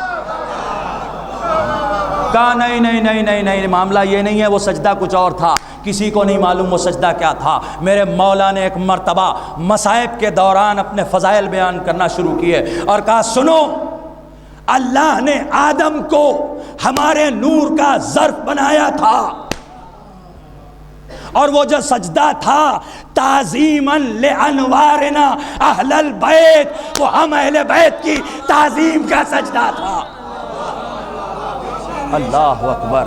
قانون بن گیا کہ جو آدم کی جبین میں چھپے ہوئے نور اہل بیت کا احترام نہ کرے، تعظیم نہ کرے، وہ شیطان ہوتا ہے، چاہے کتنا ہی اللہ اللہ کر لے تو پھر جو غدیر میں دونوں ہاتھوں پر نور علی نور کے بعد اہل بیت کا احترام نہیں کرتا،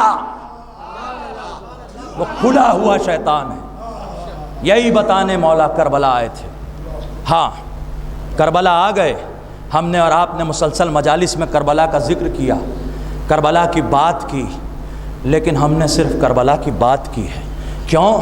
ہم نے کربلا کو علماء سے سن کر، ذاکرین سے سن کر، مولائی فقہاء و مجتہدین و مراجع کرام سے سن کر، ان کی کتابوں سے پڑھ کر کربلا کو پڑھا ہے۔ یہ الگ بات ہے کہ اللہ نے اپنے کرم سے ہمارے دلوں میں ایک کربلا بنا دی ہے، اور ہم اس تصور کی کربلا پہ رو لیتے ہیں۔ اس تصور کی کربلا میں ننھے علی اصغر کی قبر بھی ہے، لیلا کے اکبر کی قبر بھی ہے، زینب کے اون و محمد کی قبر بھی ہے، قاسم کے پامال لاشے کو بھی ہم نے اسی دل میں سمایا ہوا ہے۔ عباس کا بدن، ہاں عباس کا ماتم کرنے والوں جو جانے والے ہیں، ان میں ایک کا نام علمدار بھی تھا، مولا عباس کا چاہنے والا، ماننے والا۔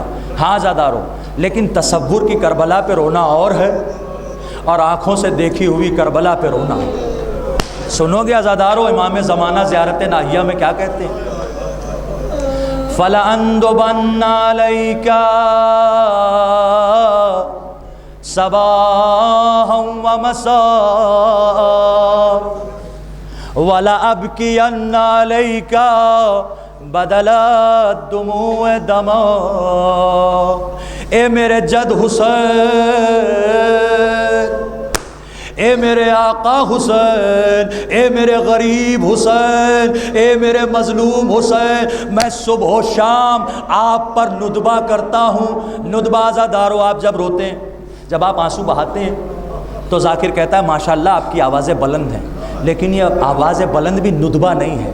ندبہ یعنی اتنا چیخ کے رونا کہ چاروں طرف آواز جائے اور لوگ پوچھنے آ جائیں کہ کیا حادثہ ہو گیا، کیا صدمہ ہو گیا جو اتنا گریہ ہو رہا ہے۔ ہائے امام زمانہ، ہائے حسین، ہائے کربلا۔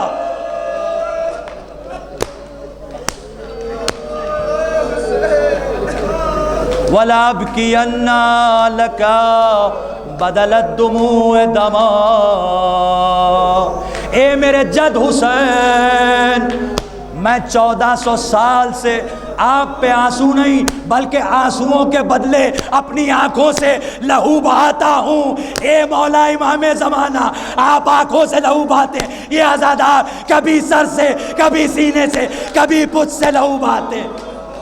ہائے حسین، ہائے حسین، ہائے حسین۔ عزاداروں، میں نے اسی منبر سے ایک اعلان کیا تھا جو درست نہیں تھا۔ 1300 لوگ جو اس سے پہلے مارے گئے تھے وہ شہید نہیں تھے، ان میں سے زیادہ تر ہلاک ہونے والے تھے۔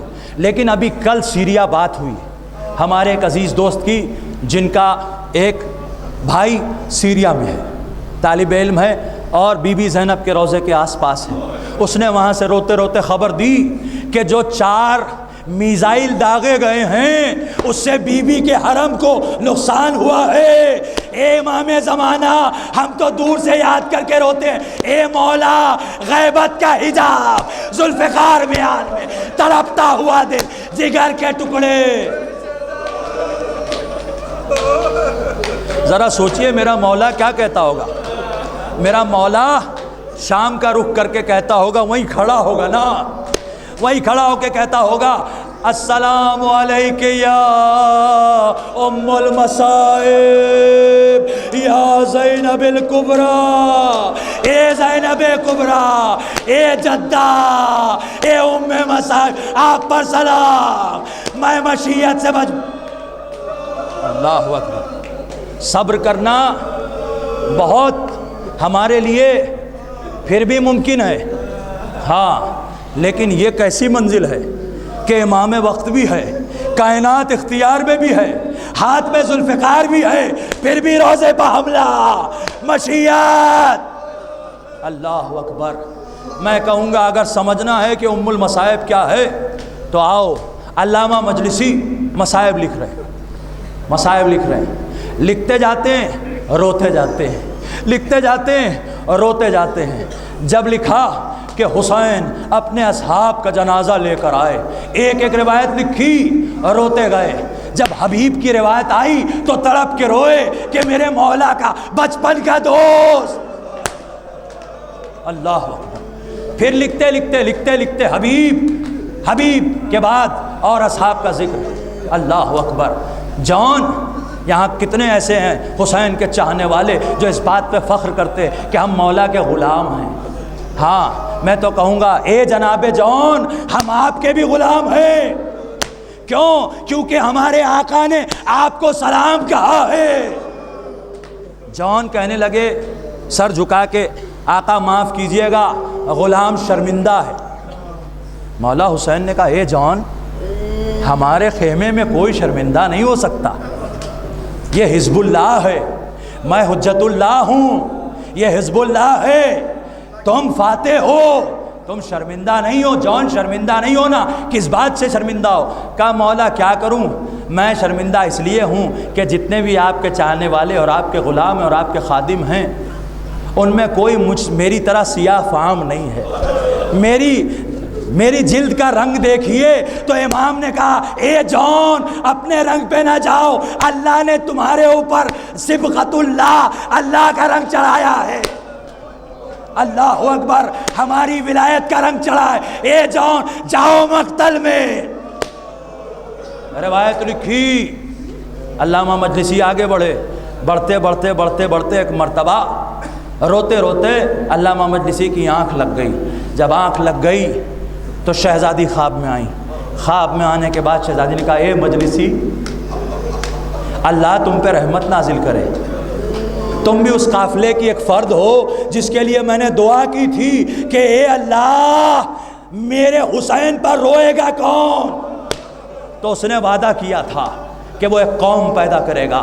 مجلسی تم مصائب لکھ رہے ہو، مجلسی رو رہے ہو، جانتے ہو کہ میرے لال حسین کے لیے سب سے سخت منزل کیا تھی؟ سنو عزادارو آخری بات، اور پھر اگلی مجلس تک کے لیے التوا۔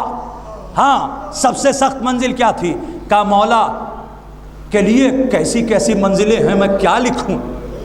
میں اصحاب کے جنازے کی بات لکھوں کہ میں اون محمد کے لاشا لانے کی بات لکھوں کہ میں قاسم کے پامال لاش کے ٹکڑے کی بات لکھوں کہ میں اکبر کے کلیجے سے برچھی کا پھل نکالنے کی بات لکھوں؟ ارے میں کیا لکھوں؟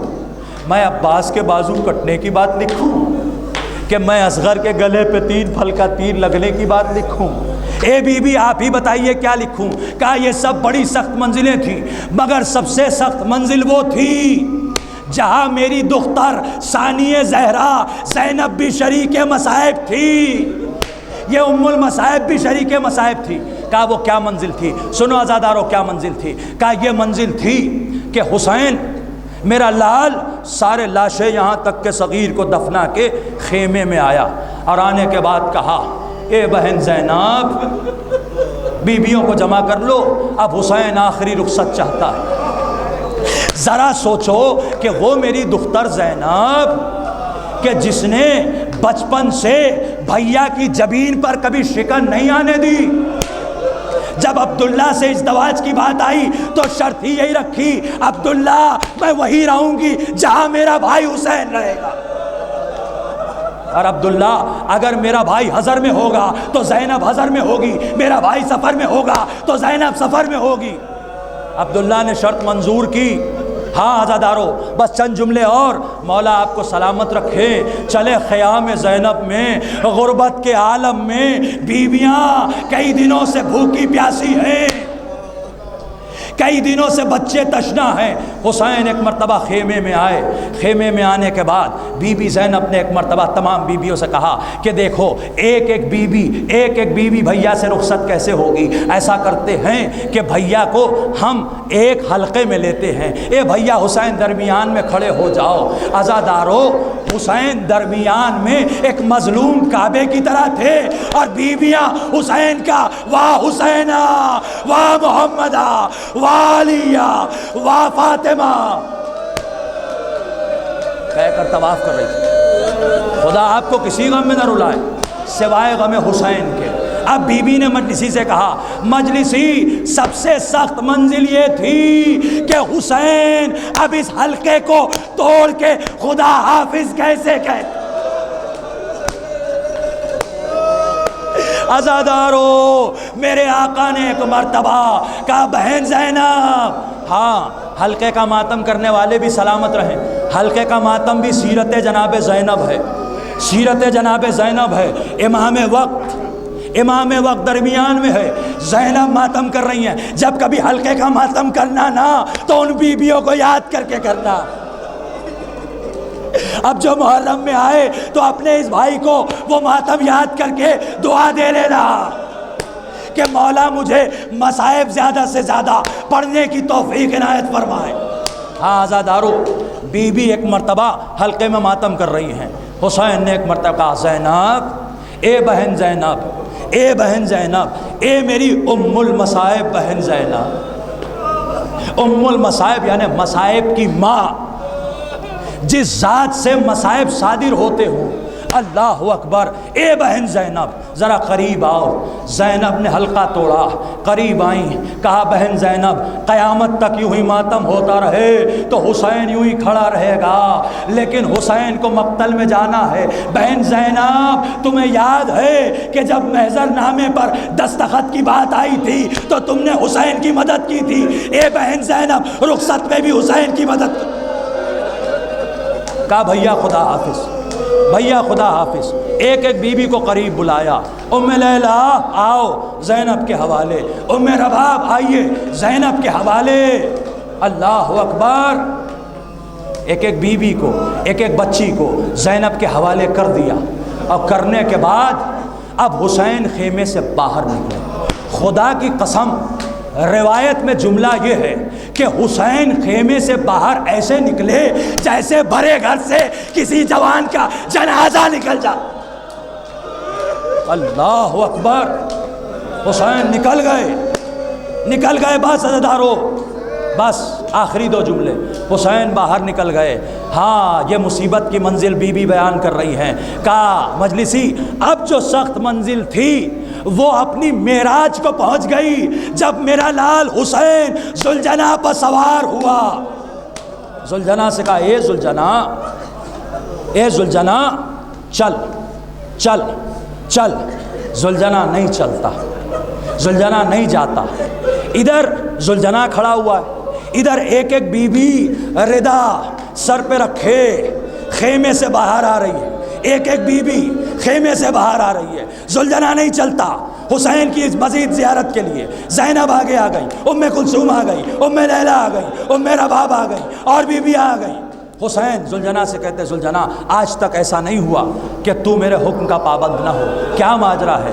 دیکھا کہ ذوالجناح کی آنکھوں سے زار زار آنسو جاری ہے۔ ارے ہم اور آپ کیا روئیں گے جتنا حسین کے ذوالجناح نے اپنا آنسو بھی بہایا، اپنا لہو بھی بہایا۔ ذوالجناح رو رہا ہے۔ اے ذوالجناح کیوں روتا ہے؟ پاؤں کی طرف اشارہ کیا۔ حسین تڑپ گئے، اپنے کو گھوڑے سے گرا دیا۔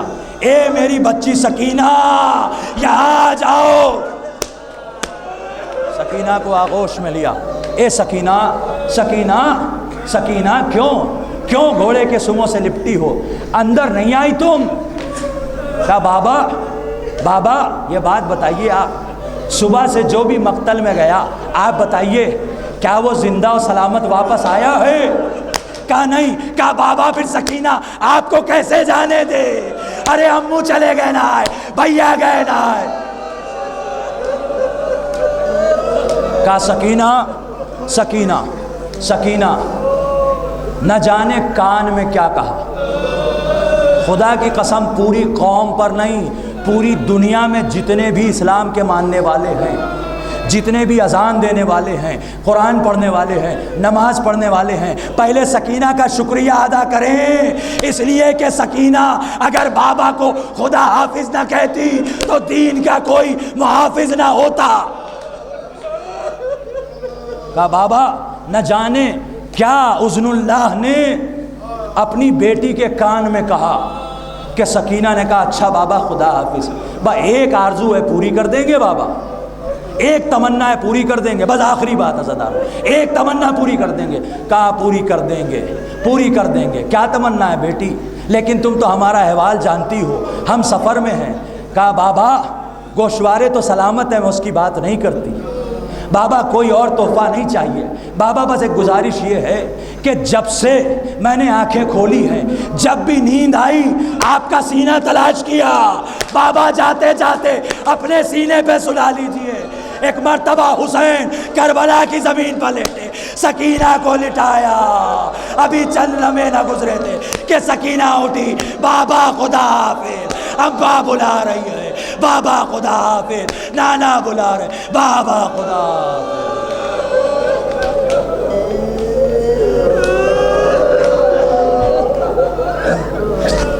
الا لعنۃ اللہ علی القوم الظالمین سیعلم الذین ظلموا أی منقلب ینقلبون انا للہ و انا الیہ راجعون رضا بقضائہ و تسلیما لامرہ۔ بار الہ تجھے واسطہ محمد اور آل محمد کا، ہمارے ذکر کو، اس عزاداری کو قبول فرما۔ بار الہ جو مرحومین دنیا سے چلے گئے ہیں، بار الہ کروٹ کروٹ انہیں جنت میں آل محمد سے اور قریب سے قریب تر بنا دے۔ بار الہ جو مومنین دنیا میں موجود ہیں، بار الہ کل ایمان کے صدقے میں انہیں ہر عمل میں، عقیدے میں، ولایت پر پختگی کے ساتھ آخری سانس تک قائم رہنے کی توفیق عنایت فرما۔ بار الہ ہم کم علم ہیں، بار الہ ہم شہر علم اور باب شہر علم کے ماننے والے، ہمارے تمام نوجوانوں کو، بزرگوں کو دینی اور دنیاوی علوم میں ترقی عنایت فرما۔ بار الہ جو پریشان حال مومن ہیں، کربلا کے ان تمام شہیدوں کا واسطہ، مجھ سے خاص طور سے کچھ مومنوں نے پریشانی کے لیے گزارش کی ہے، معبود ان کی پریشانیوں کو تو خاص طور سے کربلا والوں کے صدقے میں اسی وقت حل فرما۔ بار الہ ایک مومن بہت سخت علیل ہے، اسپتال میں ہے اور آپریشن ہونے والا ہے، بیمار کربلا کے صدقے میں اسے شفائے کلی عنایت فرما۔ بار الہ شام پر حملہ ہو رہا ہے، ہم کچھ نہیں کر سکتے، بار الہ جنت البقیع کے مزار منہدی میں ہم کچھ نہیں کر پا رہے، بار الہ وارث علی و حسین فرزند زہرا کے ظہور میں تعجیل فرما۔